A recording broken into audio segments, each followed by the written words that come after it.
We have 4 drawbacks of futures contracts. The first drawback is contract size. Let's assume that we would like to buy or sell futures contracts of gold. So each contract, for example, it has a size of 10 kilograms of gold.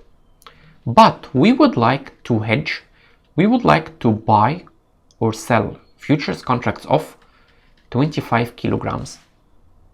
Therefore, how many contracts shall we have? Shall we have 2 contracts?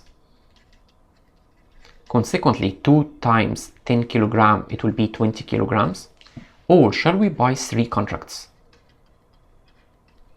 3 times 10 is 30 kilograms. We cannot have half a contract. Therefore, sometimes we will have a problem with our contract size. Therefore, we cannot fully hedge our position, which would result in either under hedging, which means I hedge below the quantity that I want, or over hedging, I hedge a quantity more than what I need. The second drawback is cross commodity hedging. What do you mean by cross commodity hedging? Let's assume that I would like to hedge apples, but unfortunately there is no future contracts of apples. So what can I do? I will look at any other product that has a high correlation with my product. What do you mean by high correlation? It means that if the price of apple goes up, the price of the other product will go up as well with very close degree.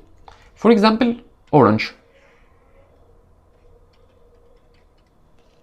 So this means that if they have a high correlation, if the price of apple goes up, oranges will go up by nearly the same percentage. Therefore, we can buy contracts, future contracts of orange, and that's why we call it cross commodity hedge, which means I don't hedge the product that I need because it's not traded in the market, but I will hedge a very highly correlated product. So this means that I am hedging against the level of risk, and I know that they will move in the same direction. The third drawback is margin risk.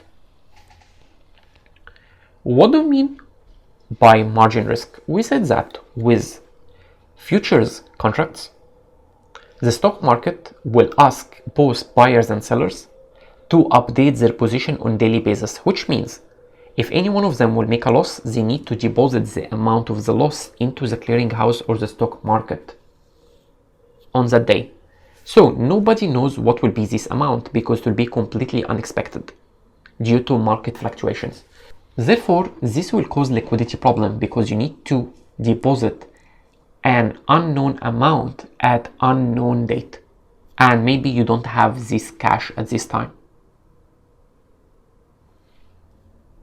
The fourth drawback of futures contracts is basis risk. What do you mean by basis risk? So maybe there will be differences in the future market price and the physical price, which means if we look at the current price, it could be different than our contract price. So if these differences increases, it means that we have a high basis risk. If the difference between the market price and the contract price is lower, so this means that we have lower basis risk. And these are the 4 drawbacks of futures contracts.